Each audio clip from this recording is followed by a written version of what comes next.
Hello, hello. Buenos dias, buenas noches, buenas tardes. I realize that I sound a little weird, and I apologize for that. It is not something I got any control over. Um, as long as you can hear me, we're gonna chalk that up as a win. I know it's been a minute since we've gone live. Last time y'all saw me, I was in Johannesburg, and it was great. Um, and then I got to, was it? No, it wasn't Cape Town. When I should have gone live with y'all last week, it was in Zimbabwe and trying to figure out, given where I was, how I could go live and it be at 2 a.m. It just did not come together. So that's why I was MIA last week. But today we are back, and thank you all for joining me. I'm super excited about our conversation today and about my guests. We will be talking all things Afro-Mexican culture. Um, y'all are in for a treat. Let me just tell you. But before I bring my guests on, I wanted to make sure that if you happen to be new here and you're like, well, who is this funny sounding lady and what is she talking about? That I introduce myself. My name is Adelia Aborashade. I am also known as Picky Girl Travels the World. And this is my channel. It is a place where, as my header says, I try to demystify travel and money and everything in between. That means I share my travels here. I share about my life living abroad, which I've done for the last 7, almost 8 years. And we talk about money on this channel because I am a financial educator and I believe that money does buy happiness. And it also gives you options. And we discuss all of those things on this channel. So if that is something that is of interest to you, if I sound like your kind of people, subscribe. Let YouTube know that you want to see more of that kind of content on your timeline. All right. So welcome, welcome, welcome. Thank you, All thank right. you. I am trying to decide, I think we'll go with the widescreen here. Um, I'm very honored that you agreed to be my guest. Um, I am, like I said in the intro, I'm super excited. Everybody here watching live, to the folks who are watching in the future on the replay, my guest today is Diva Green, destination storyteller. Um, I, I was like, where should we start? Well, why don't you like tell us who you are, what you do, that kind of stuff, and we'll go from there. Yes, well, first of all, it's an honor to be here. Like, I didn't even have to think twice. You asked me, and it was an automatic yes, figure out schedule, and then boom, here we are. So, thank you for having me. Um, who am I? So, I'm Diva Green. I am the CEO and founder of I Got Your Black. My platform is all about connecting you to the African diaspora worldwide. I'm most well known for the work that I do within the Afro-Mexican community, but I Got Your Black is all about helping you see the connections of diaspora using travel as our medium. So whether that's like going to Cuba and learning about the Black spaces in Cuba, or going to, like I spent a few months living in Jamaica and learning about the Black-owned spaces there and how the culture operates there. I really use both content and curated experiences to help you understand and learn about the various cultures that I explore. So, yeah, that's me in a nutshell. And that is what I think first attracted me to your content online. I am a educator through and through, and what the work that you do, kind of is sort of intersectional, I guess, for lack of a better word. There is the travel piece, but there's the cultural exchange piece, there's the educational piece, and all of that. Now, to the folks in the Picky Girl Nation, y'all might recall that as a birthday gift to myself in March, I went on a trip to Oaxaca, to La Costa Chica, which is one of the main areas where the Afro-Mexican population lives. And I went with Diva on her trip, and it was incredible. So, before we jump into that, I think it is at least worth mentioning that you've been living in Mexico for a few years, huh? Yeah, so I've been here. July will make 3 years. And honestly, it's kind of crazy to think about because I can't believe I've been in Mexico for 3 years. But I recently moved I came to Playa del Carmen. So that was like my first stop. I started in Playa del Carmen. And while there, I would visit this region. And in the last, I got here maybe the 5th of May, something like that, I decided to move over to La Costa Chica after visiting for so long. So y'all heard that, right? She lived in Playa del Carmen. She's doing this work in La Costa Chica, and now she actually lives there. And that's another reason I wanted to have you on, because the number of times that, excuse me, y'all, the number of times that folks are like, I want to move to Mexico and I want to live where the Black people live. Where can I find the most Black people? And we point out where that is. And they're like, okay, I want to live there. And I'm like, but do you? Do you really understand what that means and what that would look like? So I definitely want that to be part of our conversation tonight. Now, your background is you and your family, y'all are Panamanian, but yet you moved to Mexico. What's Yes. up with that? Yeah, you know what? So it's funny. I'm gonna try to make that story short, but essentially, I studied Afro Latin history in college, and growing up being Black Panamanian for my whole life, I knew that there were Latin people who were Black. That was not something that passed me. But in college, when I learned about the Afro Mexican community, I was just like, wait, what? Like, who are these people? I've never seen them. Like, is this even a real thing? And when I got the opportunity, like many, to be remote as a result of the pandemic, I was like, I'm going to Mexico and I'm going to learn about this community firsthand, in person, in Oaxaca. So that's how I ended up here. It really was, the goal was to travel around Mexico for a bit, and I did a lot of that. But Playa was my base for a very long time because of what we haven't talked about, which is the realities of living in a place like La Costa Chica. So yes. Okay. hmm All right.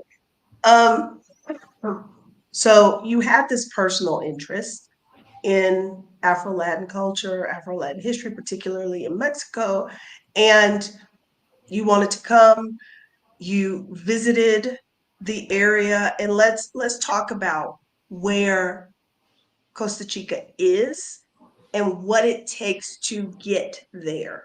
Let's start there.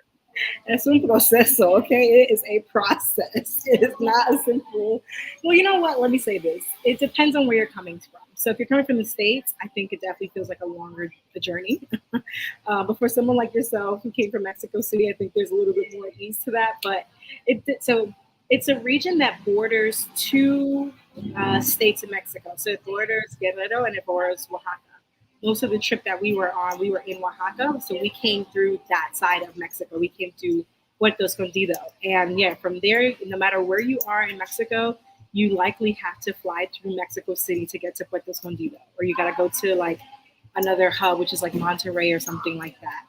So you gotta do that, and then you get there, and then from there you have to take a bus or like whatever car situation that you're in. We rented a van, but the closest Black town is maybe about 25 minutes away, which we learned this on our trip. I didn't even know the time, called Las Negras. But when you're gonna get to the black people, you probably gotta go at least an hour, which is this town called Chacagua. Okay. But what she's failing to mention, y'all. Okay. This is off the Pacific coast of Mexico.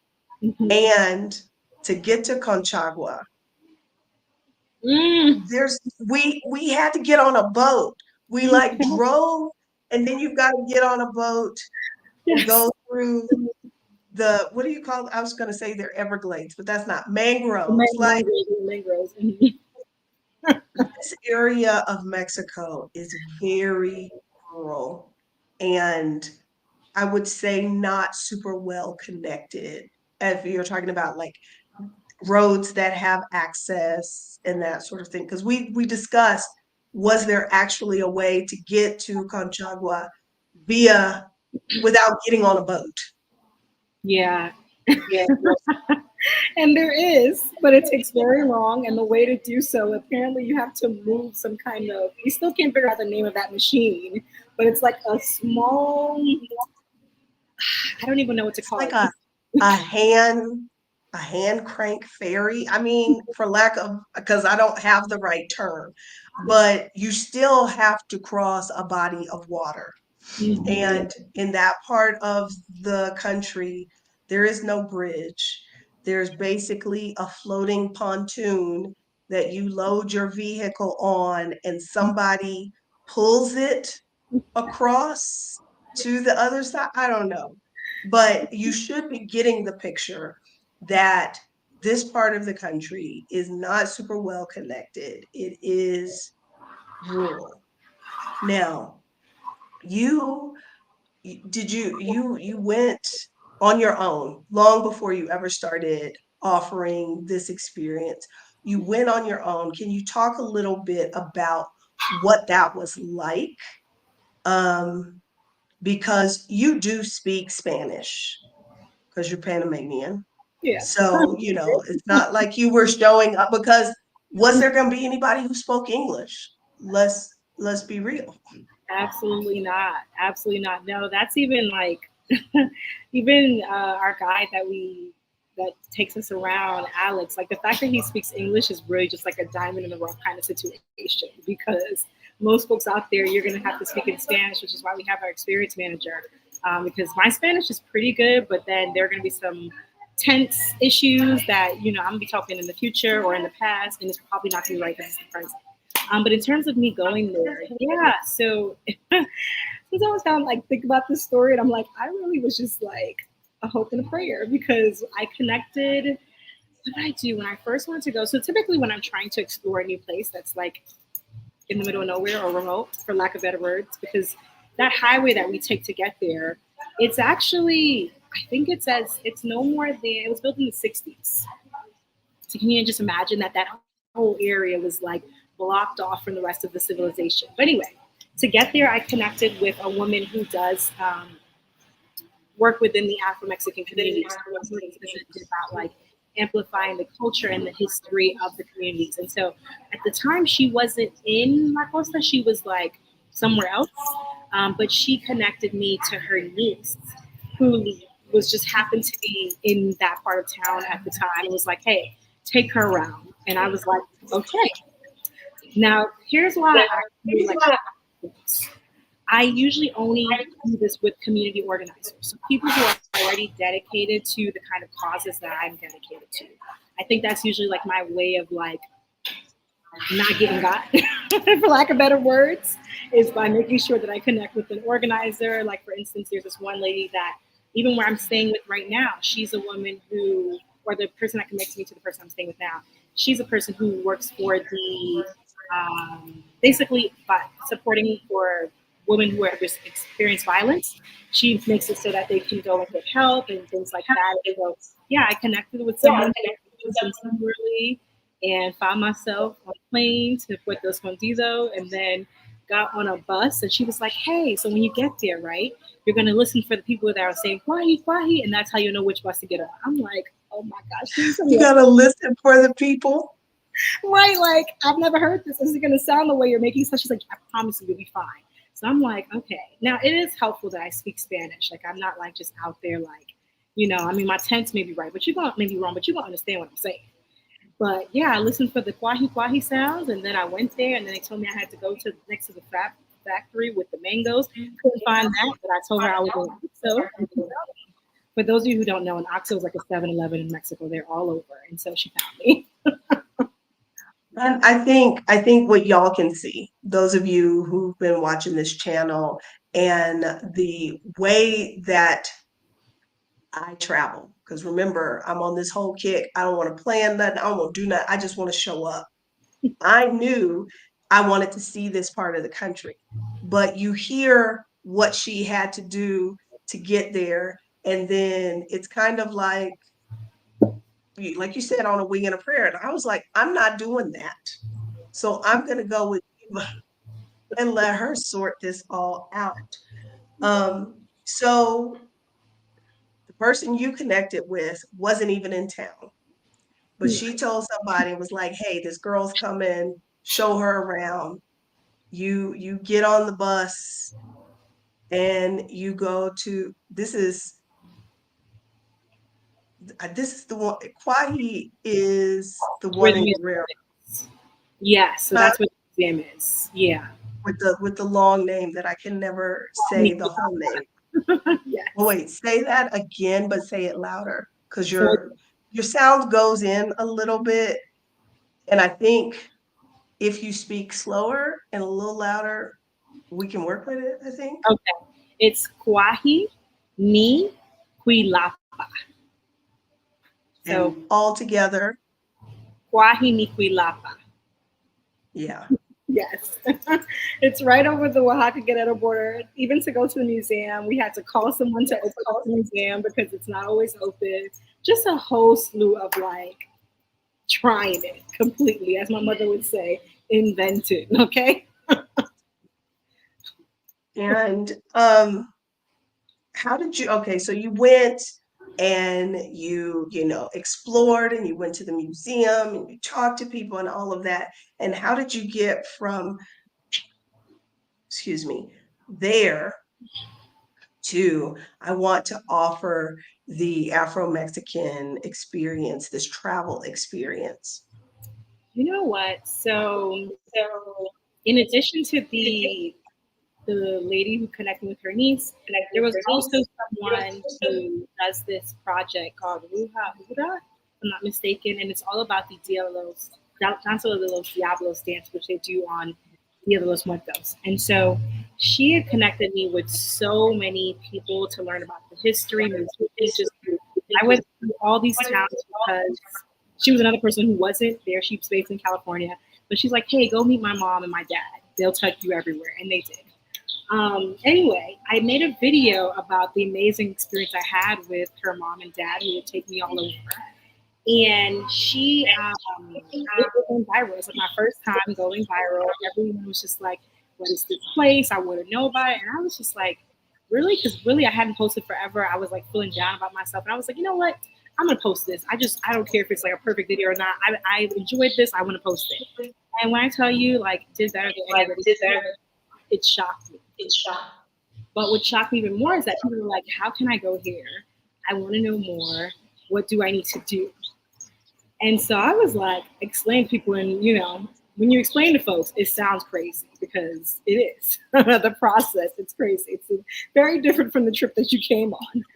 But the next time, I started to ask folks, like, "Hey, would you even want tourists to come here? Is this something that you would even be interested in?" It was like, yeah. And more importantly, they were like, "Yeah, bring my cousins," because they specifically want to meet other Black people, which I thought was very interesting.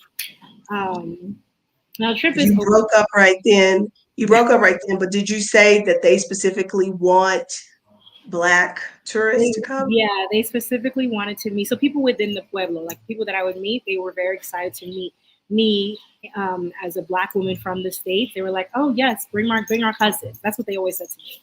And so from there, I was like, "Oh, I might be onto something. This is exciting." And here we are. I it was very funny because it happened multiple times in the course of the trip. You go to several of the Black towns, and in every town, somebody would pop in and be like, "Where y'all from?" And it was like, I don't know, it was kind of surreal, but also kind of like, hey, them some Black people that's not from here. and we want to know more about them. So it was, I thought it was pretty cool. I thought it was pretty Yeah, cool. no, they're Okay. as curious about us as we are of them. And I even learned like words that I didn't know here, which I probably should know this one, but it's like prima hermano, which means like your first cousin. And people would always say to me like, hola prima hermano, which means hey first cousin. So they understand there's that connection. I didn't have to go and be like, hey, you know we related, right? No, they're like, you black, I'm black too, but we just different black. And that's, I find that really interesting that that's the attitude in Mexico because, and maybe it's because I just came from Africa, I don't know, but there are other places where the Black people there don't necessarily see us in that same way. Mm. And you know, Mhm, mhm. and maybe it's because we're both Afro-Mexicans and Black Americans are part of the diaspora. So, you know, really, we're talking about the difference between a boat stop as opposed to how Blacks in various African countries see their connection to us, per se, maybe. And Yeah. so, you thought about, you asked them about bringing people and they were like yes, and bring our cousins. And I I can't imagine the work that went into designing and pulling this whole thing off. I'm still sometimes shocked at it being possible, especially because my Spanish isn't perfect. Like, it's good, but there's one thing to be able to communicate with, like, about even some of the things that we talk about as it relates to like race and things like that. Like sometimes I'm shocked at the things I'm able to convey, even with my limited Spanish. Like I wouldn't say it's like super limited, but there's some complex topics that we talk about that I'm like, okay, I'm able to like figure this out. And sometimes I'm not. Sometimes I have to look back at the video, do the translator on CapCut, and be like, that's what she was trying to tell me. Like, I didn't know that that's what she was saying. And now it adds a layer to the conversation. But in terms of organizing the trip, it was very much like a lot of, I would say, grassroots. Like, I had to definitely be there and go around and ask people, because there are some places that their businesses are registered online, but there's some places that we visited that there's no Google anything for it. You just got to go and know where you're going. So I'd go, and after this like couple years of going back and forth, I was able to find the hotel. Even the hotel, like, ask me how I found that hotel. Like, I really wanted to find the perfect balance between being comfortable, and then even when we go into Tepa, like finding a place over there that had all of the things that you need to be comfortable in this space. It's definitely a process. I'm really thankful because I would call someone and be like, hey, I'm looking for this, and then they'd send me someone else's number, and then I'd go to connect with that person, and they'd like, oh yeah, I know the perfect person who can do this. Like, our driver, all of those things were literally just connecting the dots. Okay.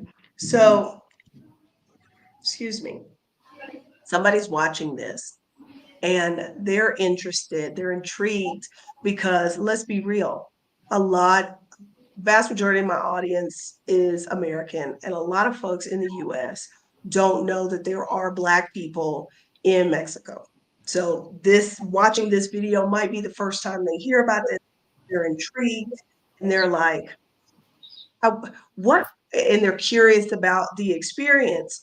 What can people expect if they were to go on the Afro-Mexican experience? Huh.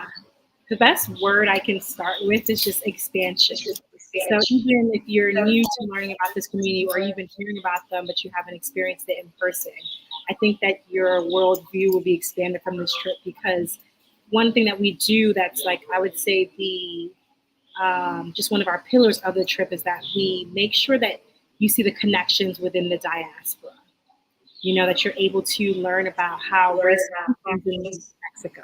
Because that's something that, like, a lot of folks will tell you that, oh no, there's no racism, or there's no like We're all Mexican, and it's like, so I think That is what they will tell you. That is what they will tell you. yeah, and then you ask the people, and they're like, yes, and because I think it's more of a yes, and they definitely identify as Mexican, but there's not that it's not this thing of like negating blackness of like this all the one kumbaya Mexican race. That's just not a real thing. But in addition to that, I think you can expect to eat very well. Food, I would say, is very much a big centerpiece in how in the culture that we highlight here in Mexico. You'll be able to, because these next two trips happen during really amazing holidays. So one of them is in July 25th, which is like day of the Afro. They call it the Mujeres Afro, which means Black women. So Day of Black Women, and then we also have come for Dia de los Muertos. So you'll be able to see like how the folks do their celebrations, the way they what they eat during the celebrations, the way that they dance, just learning the history of the history. But then also you get to relax because like our hotel in Puerto in specific is very comfortable, so you get to kind of chill out on the times that we have designated for that. I think it's just an expansive trip. That's what I would say. Yeah. I would agree. I would agree with that. It is, I would say, um, yes, F Doctor, it's a it's a national holiday, a national day. Mhm. Now, let me not call it a national holiday. Like, people ain't getting off work for it, but the day exists. Yes, there is such a day here in Mexico. As far as I know, the United States does not have a day like that. No, and apparently it's actually celebrated. So this holiday started off in the Dominican Republic. Basically, there were a bunch of different women from all over the African diaspora that met in Santo Domingo, and And this holiday. we didn't get any of that. Oh no, they told me the Wi-Fi was good here. I'm sorry, I tested it. I just realized Well, it's okay, and y'all, here's the thing. She's in La Costa Chica now. So we've already told you isolated, rural. So the fact that she's here, we just happy about that. So, um, start that again about how yeah. the holiday came about. So basically, some women got together essentially for to fight for women's rights, and they were women from all over the diaspora. They came from like Trinidad, they came from the parts of Dominican Republic, just different parts of the diaspora, even the states, and they all met in Santo Domingo in DR. And from there, I think this was I want to say the late 1990s, if I'm not mistaken. I don't get me on the date, but it was in 1900 sometime. And they decided that they would have this day in that very first convention or that very first how do I say this word in English meeting essentially was the mark of the first Dia de los Mujeres Afro. The cool thing about it is that it happens in conjunction with this other holiday that's celebrated whether you celebrate Black women or not, which is Dia de Santiago Apostol. He's a very famous saint here in Mexico.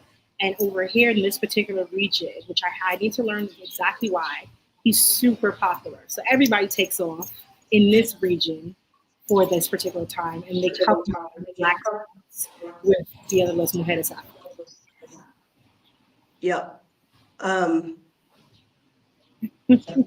Excuse me. Sorry. I'm so sorry, y'all. Okay. So we were talking about like what people could expect on the trip. We were talking about, you said, the two trips that you have left this year. One's going to be in October for Dia de Muertos, and then the other one is in July for the Day of the Black Women. Um, and so we kind of just pointed this out that you are living in La Costa Chica now. Mm-hmm. Um, that's an interesting choice. And I would like you to share as much as you are comfortable with about why you chose to do this and why you chose the particular area that you did. Yeah. So, fun fact: Adelia was actually with me when I made the decision, like 100%. When I was like, oh yeah, I'm doing this, she was there with me. So I've been visiting this region since I first got to Mexico. Like I moved in July. By October, I was coming mid-October. I was visiting this area and would come back very often. And when I first got to Playa del Carmen, which is where I started off, sorry, this car is moving. Um, my goal was to use 3 years and then travel around. I ended up doing that, but at one point, I knew I wanted to spend an extended period of time in La Costa, but I did not for the reasons that I had a remote job that having robotic voice during the Zoom was not going to work for my employer. That was not going to work. I have since left that employer. And so while on the trip, there was these, or even before, I think I was doing some work before the folks got there. And oh, so let me back up. The very first trip, we came to a town called Coyantes. And I would describe this of the towns that we visit, I would say this is the most phenotypically black place. And by that, I just mean that when you look around, you see folks that look like you and me, Adelia. And so the guests that would come, they would get most excited for this particular area. And me too, I was like, oh man, like this is it. Wow. And I said to myself, in everything I do, I try to be super mindful about it. And I said to myself, I need to go and I need to not only come and explore as a tourist in the same way that I bring people as a liaison, but I need to live and experience how the folks live here. And so I decided that I was going to move to just deepen my relationships within the community. At the time, there were a few places that I wanted to go to, but Boyantes ended up being the place. One, like I said, because it was seemed more like the demographic that there's more Black folk. But also, I just really felt like it was the place that I knew the least about in comparison to Guajiniquilapa or this other or Chacagua, and I just really wanted to come to a place that would allow me to kind of still stretch my travel bug feelings of learning and experiencing something new while also deepening my relationship with this community. Because when you were with me, like I'd see people even in Puerto that I'd know, or in Chacagua that I knew, but in Coyantes, I really felt like I had like one or two people at max. And so now that has since changed. It's basically going to be a whole community because it's a small place. But yeah, that As I was going to say, it's a small town, very small, very, as you said, very phenotypically Black, but also very like I would. I was gonna say small town, but like I'm not communicating to y'all enough what I mean when I say small like town. village is the word I've been using. That's what it sounds What's like. that? A village. That's what I think of when I think of this. Yeah, Mhm. I think village is kind of appropriate.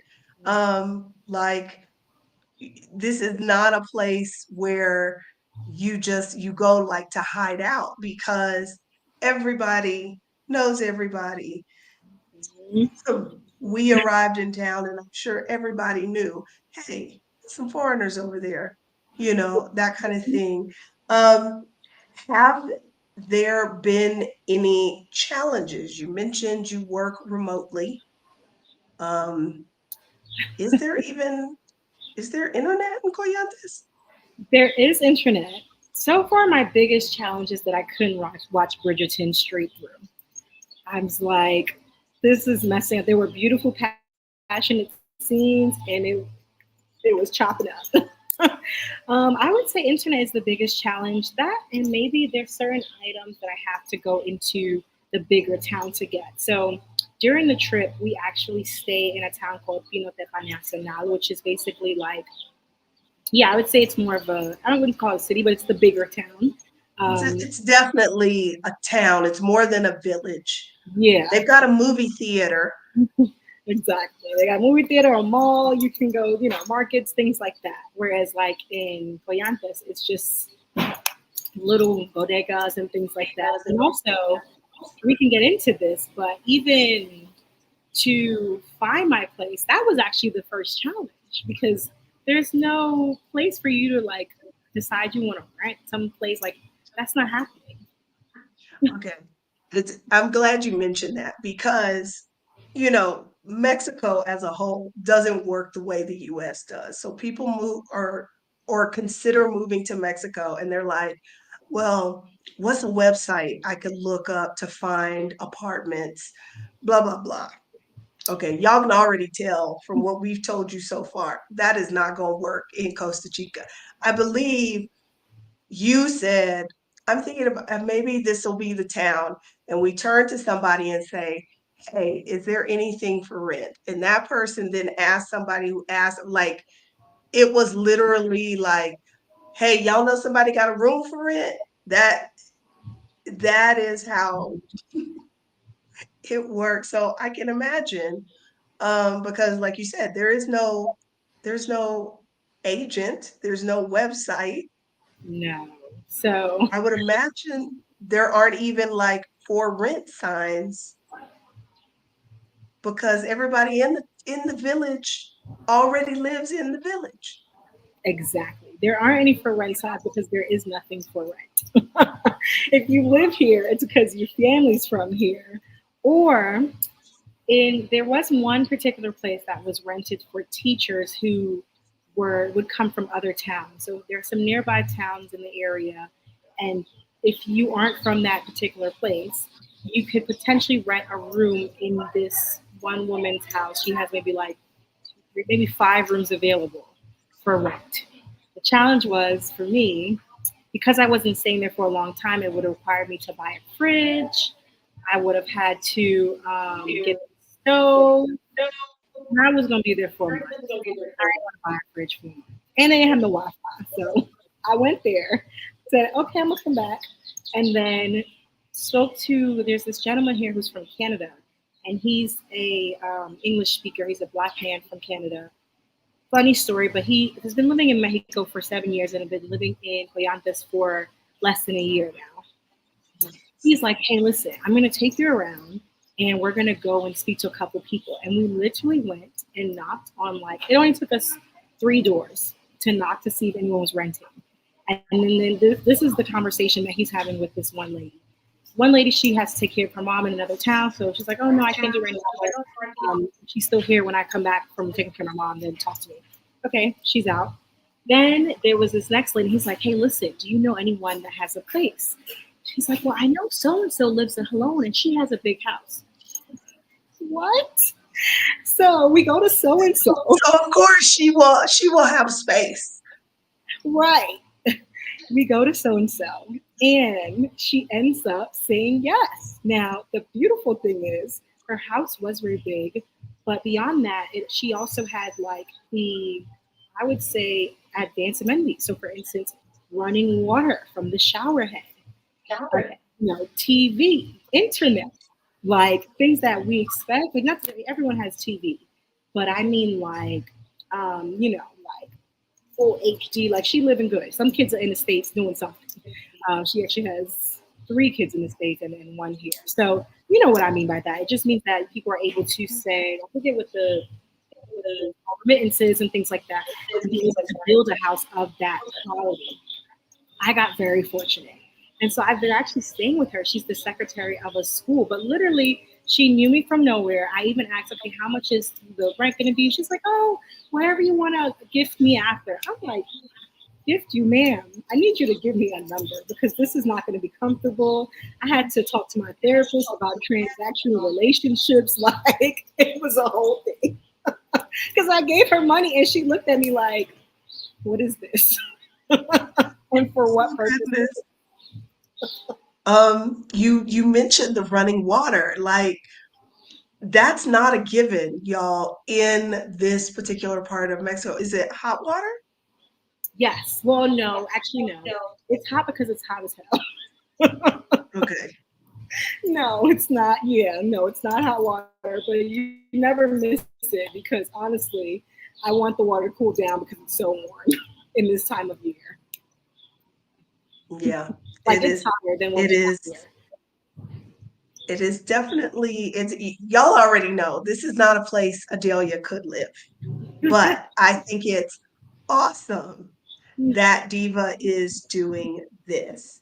Um, if y'all have got questions about Afro-Mexican culture or La Costa Chica, remember to drop those in the chat. So, I think people might want to know how have, because you mentioned this is one of the towns that maybe you didn't really know as many people and that sort of thing. So, how have you been received? Because it's a small village, everybody knows everybody, and then here comes this foreigner lady. So you know what's funny? I feel so welcomed here. Like more than any place I've been to. And it could be because of the duration. Because like, people aren't shy. They come up to me and they're like, "Hey, who are you? Where are you from?" Like it's just like that. Like where are you from is usually no. Yeah, where are you from is the first question, and then it's like, how long are you staying here? Who do you know here? That's the next question. Those are the three questions that folks ask me if they meet me by myself, like if I'm just walking down the street or something like that to go and buy something. Folks have been super welcoming. Like I've been invited to so many parties, so many get-togethers. First of all, you're not going to be bored here. I thought I was going to be bored or like only fill my time with my documenting and things like that. Like no, I've had to decline an event or two because I just was too tired. I'm sorry. I'm like, thank you, muchas gracias. I'll bring you something, but I can't go 3 nights in a row of like turning up with y'all. I just cannot. I don't know how y'all do it, but I can't. I don't got that in me. Yeah, they've been really, really nice. Honestly, in particular, the woman that I stay with, I sometimes feel a little emotional because she's just so like sweet and so just kind. Like if there is a definition of kind, like I would put her. I mean, she's like the definition of kind. You got to put her in the dictionary because she's so amazing. Anything that I need, I could say, "Hey, I'm looking. Where can I buy this?" And then she comes back with it in the house. I'm like, "Oh, how much was this? Can I give this to you?" Or I'll like leave money. And she's like, "Hey, your money's on the table." And I'm like, "Ma'am, that is for you, and it's gonna stay there because you playing right now." But like I said, just getting back to that brief mention of like talking to my therapist about it. Like I'm so used to things being transactional that I really had to just like be like, oh yeah, of course someone's just gonna come and gift me a tamale because I'm here and they just want to. You know what I mean? Like I had to really get into that. They're so welcoming, everyone. Okay. We did have a few questions, and if y'all got more questions, please drop them in the chat. How important is it knowing or speaking Spanish? Now, I assume this question is based off of like if somebody were visiting Costa Chica on their own. Mm-hmm. So if you're visiting on your own, you do have to speak Spanish. I'm going to say you do, but the workarounds are we do have guides that we work with. So, for instance, Alejandro, one of the guides that we work with that speaks mostly like Spanglish. Like if there's something that you don't understand, he'll find a way to explain it to you. So you'd be good on that front. But if you're visiting, like, hey, I just want to go to a few places and I'm not going to hire a guide, tienes que hablar español porque you have to speak Spanish. You're not going to be understanding nothing. You're going to be lost. No, but if you're going on the Afro-Mexican experience, which there's a link, so you get all the details, the dates, everything, that's in the description. You don't need to be able to speak Spanish. Now, I think when I went, it was a little different because you were living in Mexico, Julia was living in Mexico, I was living in Mexico. The majority of the people on the trip spoke some Spanish. But we still had translators, everything for the people that didn't. But like several people called me out and they were like, what's up with her? Because she seems to be following what I'm saying. Because I could understand, I couldn't say anything, but I could understand a little bit. But yeah, if you're on the trip, you don't need to be able to speak Spanish. But if you're trying to go and explore this area on your own, English speakers, not in significant numbers. Yeah, I wouldn't recommend. So we have our experienced user who can translate and do all the things. Because, like, Delia maybe had some questions that may have been a little bit more in depth that she wanted to ask and things like that. But on your own, yeah. Yeah. Okay. We had another question here. Um,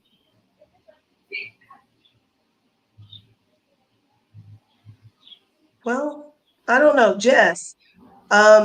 Give me some clarification on this, because are you wanting a suggestion or are you asking about how it works on the trip? Because I don't quite understand that. F Doctor asked previously, I guess, when we were talking about how there's no racism in Mexico. Is colorism a thing in Mexico? Absolutely, without even question. There is, yes, it's not even like so.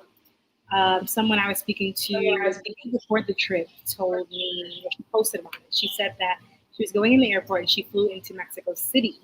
And she's from Acapulco. She's from, like, we don't visit that part of Mexico, but she's from Guerrero, like further Guerrero, Acapulco area.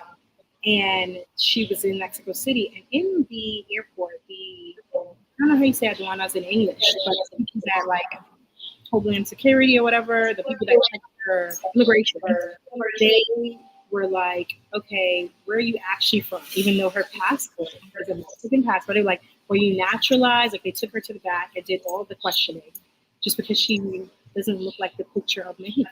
And so when people say that it doesn't exist here, I'm always laughing because, like, then those experiences wouldn't happen. And they'll give you a little, and one more. I met this girl, um, and I would play sports with her. She was from another part of Mexico. And nice girl, whatever. But I was explaining to her what I do for work. And she repeatedly would tell me that the people that I'm talking about are people like me. So people who have come from the States or somewhere else and migrated, not enslaved people who have been in Mexico since the 1500s. It just was very What's hard. that? Wait, because I missed them somewhere. Run Yeah. that back. So What did she say? she basically, I would tell her I do work documenting Afro-Mexicans. And she was like, you mean Afro-Americans? And I'm like, no, I mean Afro-Mexicans, people who have been here since the 1500s.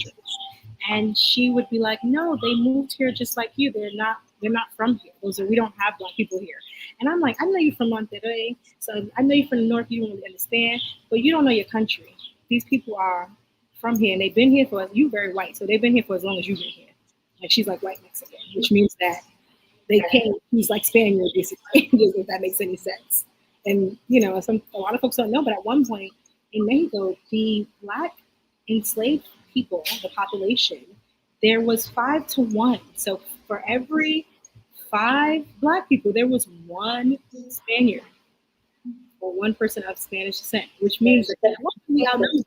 But they don't know because that history has been increasingly suppressed and absorbed into mestizaje. And we're not gonna go into that, or maybe we will. Depends on how far you want to go.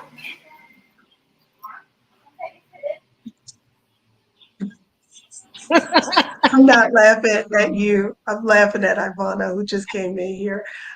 She was trying not to interrupt, but um, that has been one of my frustrations living here is how, I mean, one, I'm a former history teacher, but also how little Mexicans know about their own history or their own culture when it comes to this. Um, because I I've not done, I don't think I've really done any videos on being Black in Mexico, but my friends that have often get Mexicans in the comments being like, we ain't got no racism, y'all bringing that here, blah, blah, blah, blah, blah. And it's like, there's a reason Afro-Mexicans had to fight to get recognition in the census. Like, I don't know that, and maybe it's because I'm Black, American, chattel slavery and that story and that history is very present in when I think of the history of the United States. That is the lens that I see it through. And I don't know that most Mexicans think about slavery's role in Mexico other than briefly, yeah, we had slavery, We ended it before the US. Back then. But it's like, what do you think happened to the Black people that was here? Like, they ain't just go away. And like you said, I was going to say the cult of mestizaje, but maybe it's not a cult, but that whole idea of we're all Mexican, we're all mestizo, that's more important than these other things. All of that combined with where they live, the lack of infrastructure and all that kind of stuff, like all of that, I find it very frustrating talking to folks, or when people be like, you Black, you can't be from Mexico. Well, yeah, technically I could be. Mm-hmm. You don't know. Yep. Because let me tell y'all, there's something about being in Mexico, which I have called home for a number of years, and looking up, and there is a Black lady with an afro, but she Mexican.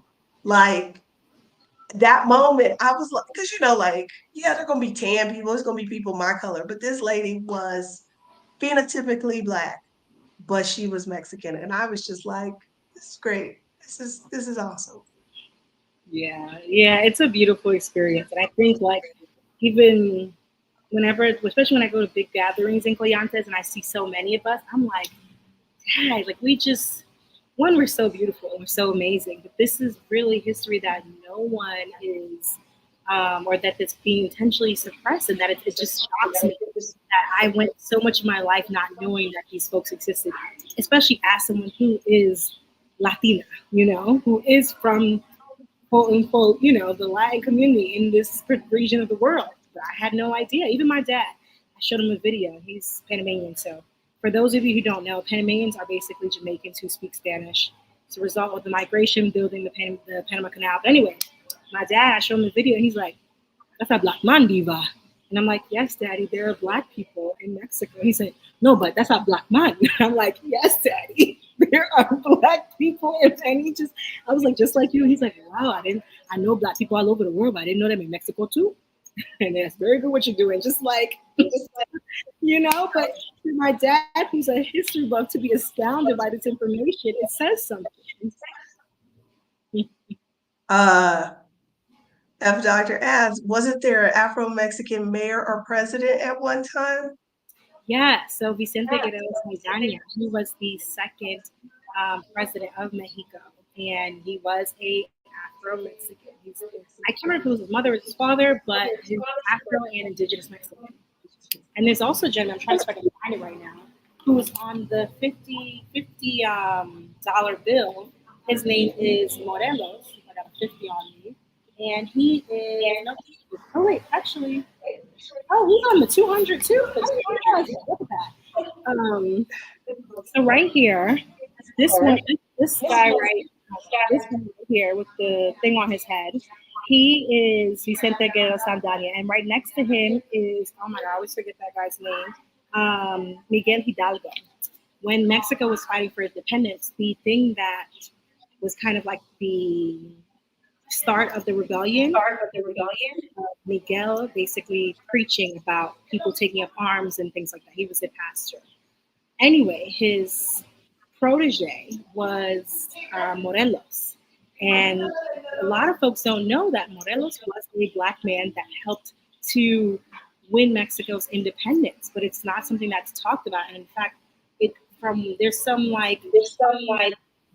it's not confirmed, but there's some folks who say that he actually wore that thing on his head to hide his curly hair, his chinos, as they call it here. I don't know why they call it them. I'm still learning about that.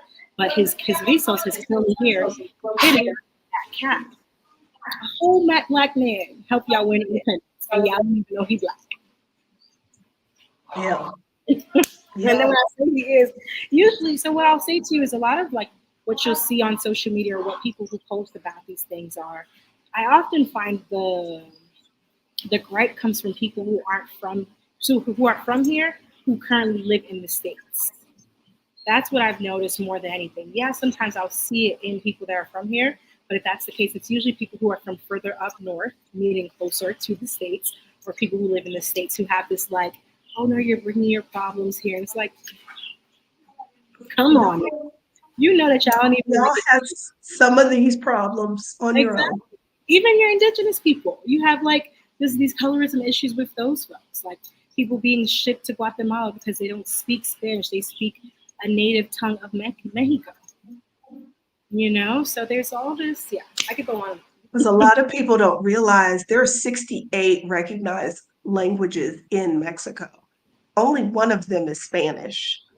So it is very possible somebody can be Mexican and not speak Spanish. Mm-hmm. Um, when I was in Oaxaca in January, the family of artisans that I was working with, their first language was not Spanish. So the little bit of Spanish I had, I was working with them in their second language. And like the lady who came with me, she didn't speak English and she didn't speak their indigenous language. So we was like trying to make it work, Google Translate, all of that, all of that.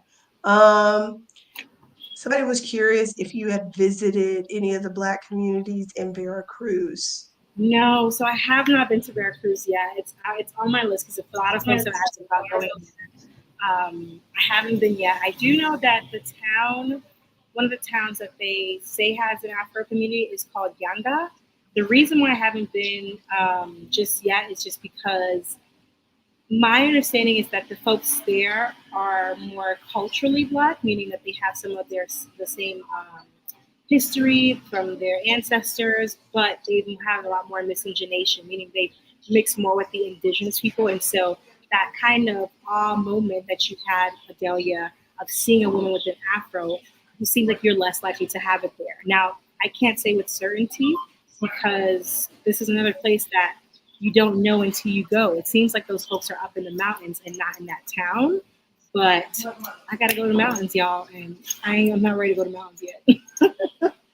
Oh, Jesse D is asking an important question. How hot will it be there in July?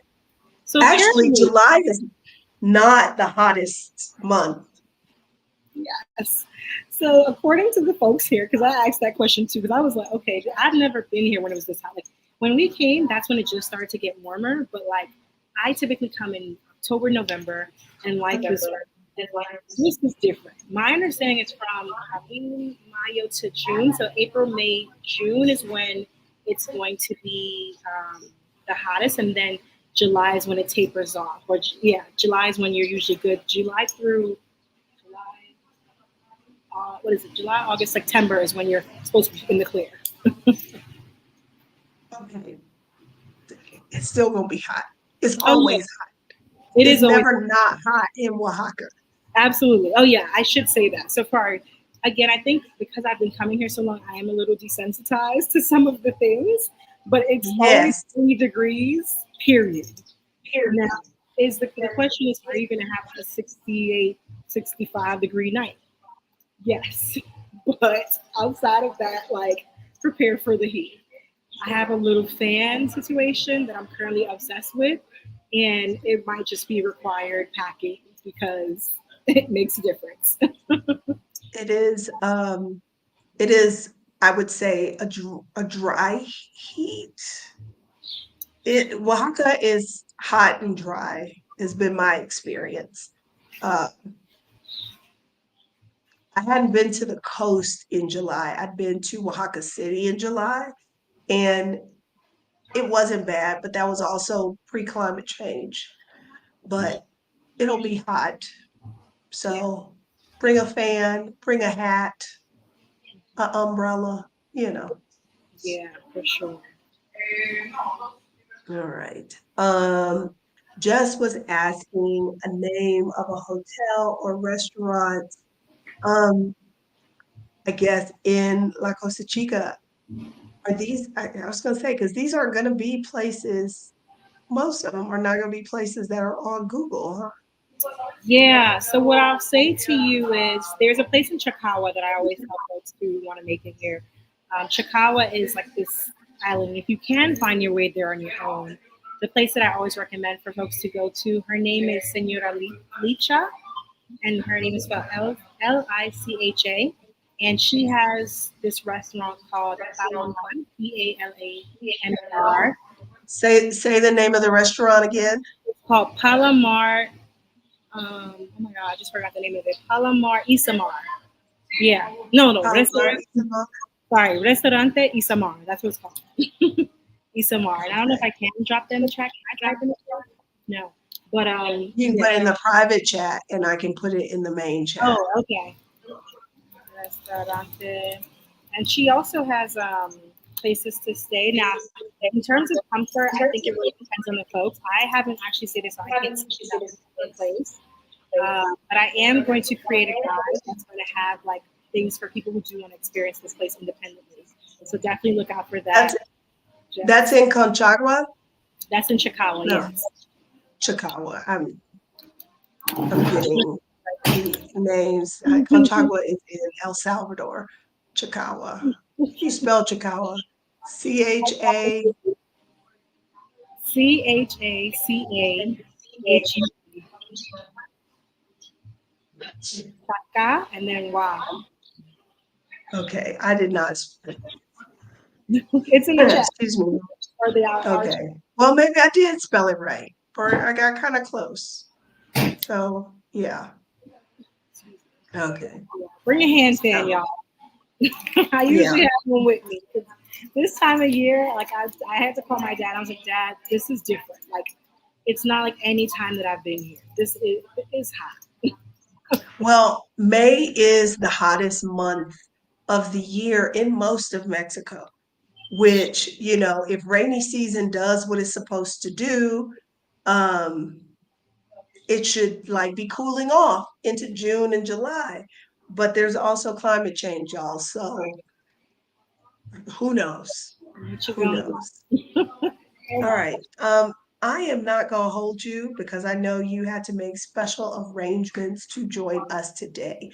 But if you were to say, like, kind of give us parting words about La Costa Chica and the value, well, I don't want to tell you what to say, but if you've got parting words about La Costa Chica, or you want to say anything about the value of visiting that part of Mexico, or whatever, please feel free.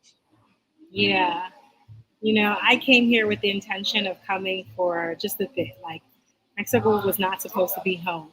And even though I didn't necessarily live in this part of the world this part of Mexico, it is La Costa Chica that made Mexico home for me.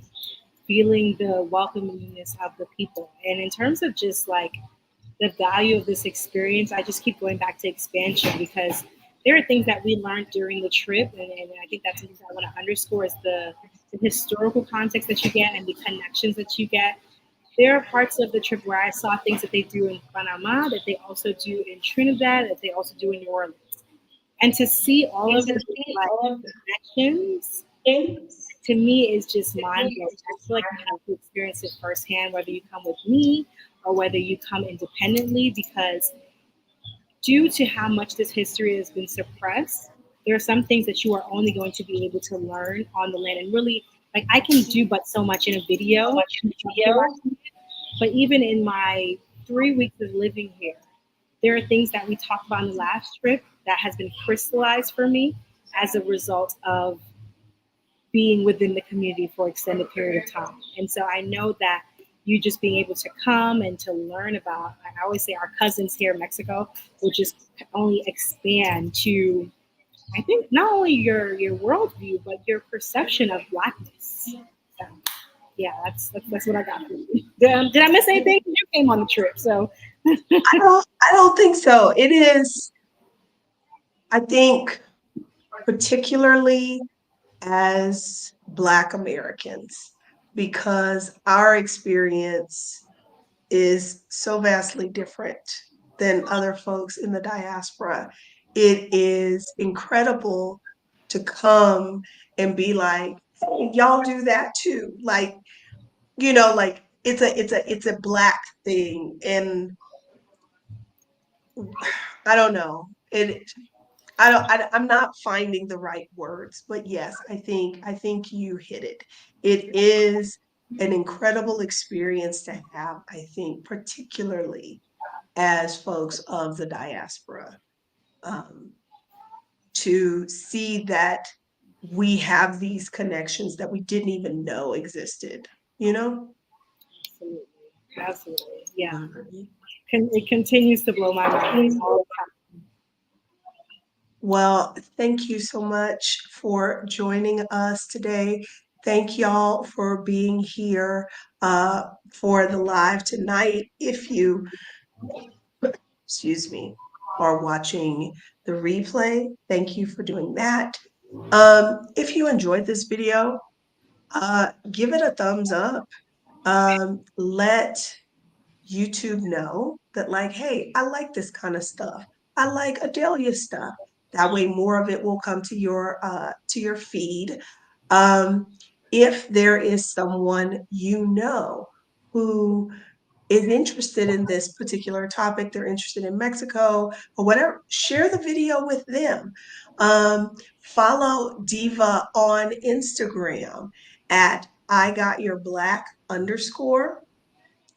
There is a link in the description where you can find out all about the Afro-Mexican experience. Um, assuming I have a voice on Thursday, I actually will be going live with a previous guest. I'll do a post about it, but I don't know if y'all remember the podcast episode with Katura Kendrick, where we talked about being unchained and all of that. Free, she will be joining us again on Thursday, this time live, and y'all do not want to miss that. Thank you so much, Diva.